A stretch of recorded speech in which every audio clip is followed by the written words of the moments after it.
नमस्कार दोस्तों, मैं हूं डॉक्टर रोशिन और आज हम एक बहुत इंपॉर्टेंट टॉपिक यानी ओबेसिटी वज़न बढ़ने के बारे में बात करेंगे। हम बात करेंगे कि कैसे हम नेचुरल आयुर्वेदिक तरीक़ों से वज़न को कम कर सकते हैं, उसे मेंटेन कर सकते हैं।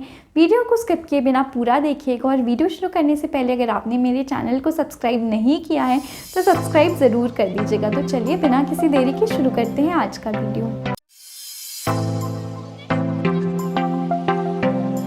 सुबह उठकर फ्रेश होने के बाद अगर आपको प्यास लगी है तो एक ग्लास एकदम नॉर्मल टेम्परेचर के पानी में 1 चम्मच शहद डालकर आप इसका सेवन कर सकते हैं। शहद जो होता है वो मेदग्न होता है, यानी कि खराब मेद धातु को, खराब फैट को, खराब क्लेद को कम करता है और वज़न कम करने में मदद करता है। इस शहद वाले पानी का सेवन आप दिन में 2 बार सुबह और शाम कर सकते हैं। अगर आपको डायबिटीज़ है तो भी आप शहद का सेवन कर सकते हैं। बस ध्यान रखिएगा कि शहद जो हो वो बिल्कुल नेचुरल हो, ऑर्गेनिक शहद का प्रयोग आप कर सकते हैं। कोशिश करनी है कि हम सुबह जल्दी उठ जाएं ताकि हमें थोड़ा समय व्यायाम के लिए और दूसरे रूटीन्स के लिए मिल जाए। फिर हमें 20 से 25 मिनट तक व्यायाम करना है। व्यायाम में आप ब्रिस्क वॉक कर सकते हैं, योगासन कर सकते हैं। योग में हस्तपादासन, पश्चिमोत्तानासन, भुजंगासन और गोमुख आसन वज़न कम करने के लिए, स्पेशली पेट की चर्बी कम करने के लिए बहुत अच्छे हैं। व्यायाम के बाद आपको 10 मिनट के लिए प्राणायाम करना है। प्राणायाम ज़रूर करना है क्योंकि वज़न बढ़ने में कई बार स्ट्रेस हार्मोन जो कि कॉर्टिसोल होता है वो रिस्पॉन्सिबल होता है।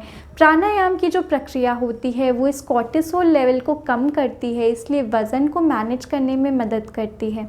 फिर बहुत सी आयुर्वेदिक औषधियाँ होती हैं जो हमें वज़न कम करने में मदद करती हैं। इन्हीं सारी मेदग्न यानी कि वज़न कम करने वाली औषधियों का समावेश आपको गुडुची आयुर्वेदा के ओबेसिटास सप्लीमेंट में मिल जाएगा। गुडुची आयुर्वेदा का ये सप्लीमेंट बनाया गया है सालों की रिसर्च के बाद। इसमें चित्रक है जो कि एंटी डायबिटिक प्रॉपर्टी शो करता है, यानी कि जो डायबिटीज़ के सिम्टम्स होते हैं और प्री डायबिटीज़ के सिम्टम्स होते हैं उसको मैनेज करने में हेल्प करता है। इसमें पिप्पली है, सौंठ है जो कि हमारी मेटाबॉलिज्म को सेल्यूलर लेवल पर करेक्ट करता है। फिर इसमें त्रिफला का प्रयोग किया गया है। जो त्रिफला होता है वो बेली फैट पे स्पेशली एक्ट करता है। जो इंडियंस को बहुत ज़्यादा प्रॉब्लम होती है बेली फैट की, त्रिफला चूर्ण उसको कम करने में मदद करता है। इसमें लौह भस्म का भी यूज़ किया गया है, शोधित लौह भस्म का, जो वज़न कम करने के लिए आयुर्वेद में एक बहुत अच्छी औषधि बताई गई है। गुडुची आयुर्वेदा का ये सप्लीमेंट ना सिर्फ आपके वज़न को कम करने में और मेंटेन करने में मदद करता है, बल्कि वज़न बढ़ने से रिलेटेड जो दूसरी प्रॉब्लम्स होती हैं, फ़ैट से रिलेटेड जो दूसरी प्रॉब्लम्स होती हैं जैसे फैटी लिवर हो गया, एलिवेटेड कोलेस्टेरॉल हो गया, इन सब चीज़ों को भी मैनेज करने में बहुत मदद करता है। ये पूरी तरीके से सेफ़ है। इसका प्रयोग करने के लिए आप सुबह खाली पेट 1 गोली का सेवन कर सकते हैं और रात का खाना खाने से 15 मिनट पहले आपको 1 गोली का सेवन करना है। अगर आप थायराइड या फिर ऐसी कोई मेडिसिन का प्रयोग कर रहे हैं तो पहले आपको थायराइड की मेडिसिन लेनी है, 15 मिनट तक रुकना है, उसके बाद आप ये गोली ओबेसिटाट का सेवन कर सकते हैं। एक चीज़ का ध्यान रखना है कि ओबेसिटाट में लवण का प्रयोग किया गया है, यानी कि सौवर्चल लवण का, बीट लवण का। तो लवण वैसे तो बहुत अच्छा होता है क्योंकि ये हमारे इंसुलिन के सिक्रीशन को स्टिमुलेट करता है। जितनी भी शुगर क्रेविंग्स होती हैं, मीठा खाने का मन होता है, उसको कंट्रोल करता है। लेकिन ये बीपी के पेशेंट्स के लिए यानी कि हाइपरटेंशन के पेशेंट्स के लिए लवण का बहुत ज़्यादा मात्रा में प्रयोग अच्छा नहीं होता है। अगर आपको हाइपरटेंशन की शिकायत है तो इस मेडिसिन का प्रयोग करने से पहले अपने डॉक्टर से सलाह ज़रूर लें। अगर आप प्रेग्नेंट हैं, ब्रेस्ट फीडिंग हैं तो भी इस मेडिसिन का प्रयोग ना करें। ओबेसिटाट टैबलेट को आप गुडुची आयुर्वेदा की ऑफिशियल वेबसाइट से परचेज कर सकते हैं। नीचे लिंक मैं डिस्क्रिप्शन बॉक्स में दे दूंगी। एडिशनल 11% डिस्काउंट पाने के लिए आप मेरा ये वाला कूपन कोड चेकआउट के समय अप्लाई कर सकते हैं। उसके बाद आते हैं हम डाइट के ऊपर। तो याद रखिएगा कि कोई भी फैट डाइट जो ऐसा क्लेम करती है कि 10 दिन में आपका 5 किलो वज़न कम करा देगी, या फिर जिसमें सूप, सैलेड, जूसेस हैं, आपका जो नॉर्मल खाना है जैसे दाल, रोटी, चावल, सब्ज़ी, ये सब चीज़ें आपको छोड़ने के लिए जहाँ पर कहा गया है, उन डाइट से आप 100 कोस दूर रहें। क्योंकि इन डाइट्स की वजह से आपका वज़न तो कम हो जाएगा, लेकिन आपके जो न्यूट्रिशनल लेवल्स हैं वो भी कम हो जाएंगे, आपकी हड्डियां कमज़ोर हो जाएंगी, एनर्जी लेवल्स ख़त्म हो जाएंगे, आपका डाइजेशन एकदम बेकार हो जाएगा और आप जैसे ही अपने नॉर्मल रूटीन पे आएंगे आपका वज़न तुरंत उतनी ही तेज़ी से बढ़ जाएगा। तो इसीलिए कोई भी शॉर्टकट ना अपनाएं वज़न कम करने के लिए। फिर नाश्ते की बात आती है, तो नाश्ते में कोई भी पारंपरिक नाश्ता जैसे पोहा, उपमा, इडली, साबूदाना खिचड़ी आप ले सकते हैं। नाश्ते में जहाँ तक हो सके पराठे अवॉइड करिए। अगर आप बहुत ज़्यादा फिज़िकल वर्क नहीं कर रहे हैं, अगर आपका बहुत मेहनत वाला काम है, ट्रैवलिंग वाला काम है, तो आप नाश्ते में रोटी या पराठे ले सकते हैं। नाश्ता भी एकदम भरपेट नहीं करना है, जितनी भूख लगी है उसका 70% ही खाना है। याद रखिए कि किसी भी मील के बाद आपको एनर्जेटिक फ़ील होना चाहिए, आपको थका थका या फिर हैवी फ़ील नहीं होना चाहिए कुछ भी खाने के बाद। कई बार लोग ऐसा भी बोलते हैं कि नाश्ते में उनको बहुत ज़्यादा भूख नहीं लगती सुबह के समय, तो ऐसे लोग फलों का सेवन कर सकते हैं। लेकिन याद रखिएगा कि या तो आपको फल खाने हैं या तो आपको नाश्ता खाना है। नाश्ता और फल मतलब पका हुआ जो खाना है और फल, इन दोनों चीज़ों को कंबाइन नहीं करना है। इन छोटी छोटी चीज़ों का हमारी हेल्थ के ऊपर बहुत ज़्यादा प्रभाव पड़ता है। फिर पानी हमें कैसा पीना है, तो हमें उबाल कर ठंडा किया हुआ पानी पीना है।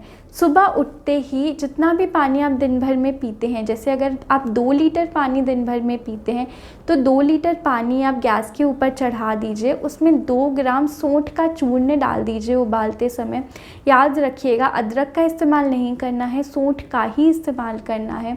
उसके बाद इसको उबल जाने दीजिए 8 से 10 मिनट तक, और इसके बाद इसको ठंडा करके बॉटल में भरकर, अगर आप वर्किंग हैं या फिर अगर आप स्टूडेंट हैं तो इसे आप अपने वर्क प्लेस पे या स्कूल कॉलेज में कैरी करके इसी पानी का सेवन आप दिन भर कर सकते हैं। पानी थोड़ा ठंडा हो जाए तो भी कोई बात नहीं, लेकिन ये जो उबालने की प्रक्रिया है सौंठ के साथ, ये बहुत महत्वपूर्ण है।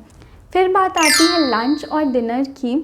तो लंच और डिनर में एक चीज़ याद रखिए कि अगर आप लंच में रोटी खा रहे हैं तो आपको सिर्फ रोटी ही खानी है, चावल नहीं खाना है। अगर आप डिनर में चावल खा रहे हैं तो चावल ही खाना है, रोटी नहीं खानी है।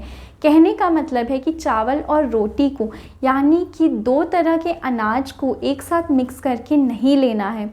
कई लोगों की ये भी मान्यता है कि रात को चावल नहीं खाना चाहिए क्योंकि इससे वज़न बढ़ता है। ऐसा बिल्कुल सही नहीं है। अगर थोड़ी मात्रा में चावल खाया जाए, उसको अच्छे तरीके से पकाया गया हो, यानी कि मांड निकाल कर पकाया गया हो, और चावल 1-2 साल पुराना हो तो वज़न नहीं बढ़ता है। किसी भी तरह का खाना आप खा रहे हैं तो इसी चीज़ का ध्यान रखना है कि पूरा भरपेट नहीं खाना है। थोड़ा सा स्थान अपने पेट में, मतलब 30% स्थान अपने पेट में खाली छोड़ना है। खाना खाने के बाद आपको करीब 200 से 300 कदम एकदम धीमी स्पीड पर चलने हैं। आप 5 मिनट वज्रासन में भी बैठ सकते हैं। इससे खाना अच्छे तरीके से पचेगा और जो भी दिक्कतें होती हैं जैसे एसिडिटी की समस्या, गैस की समस्या, ये सारी चीज़ें नहीं होंगी। फिर लंच करने के बाद, इसको ध्यान से सुनिएगा, लंच करने के बाद आप 1 ग्लास छाछ ले सकते हैं। अब छाछ को कैसे बनाना है, तो 1 चम्मच दही में 1 ग्लास नॉर्मल पानी डालना है, उसको मिक्सी में अच्छे तरीके से फेंटना है। उसमें आप थोड़ी सी काली मिर्च, थोड़ा सा सौंठ और थोड़ा सा सेंधा नमक डालकर उसका सेवन कर सकते हैं। छाछ भी कोशिश करिए कि घर पर बनाएं, बाहर के छाछ का इस्तेमाल ना करें।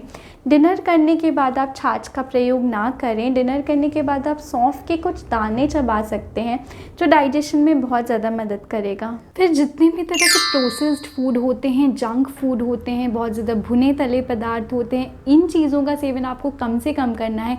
जो भी इंस्टेंट वाली चीज़ें होती हैं, जैसे इंस्टेंट सूप हो गए, इंस्टेंट ओट्स हो गए, इंस्टेंट नूडल्स हो गए, इन चीज़ों का भी सेवन आपको नहीं करना है। खाना बनाते समय भी तेल और घी का प्रयोग बहुत सीमित मात्रा में करना है। फिर एक बहुत इम्पॉर्टेंट फैक्टर होता है वज़न कम करने से रिलेटेड, कि कुछ लोगों को आपने कहते हुए सुना होगा कि हम बहुत अच्छी डाइट फॉलो करते हैं, बहुत अच्छी लाइफस्टाइल फॉलो करते हैं, फिर भी वज़न कम नहीं होता। वो इसलिए क्योंकि ऐसे लोग कफ प्रकृति के होते हैं।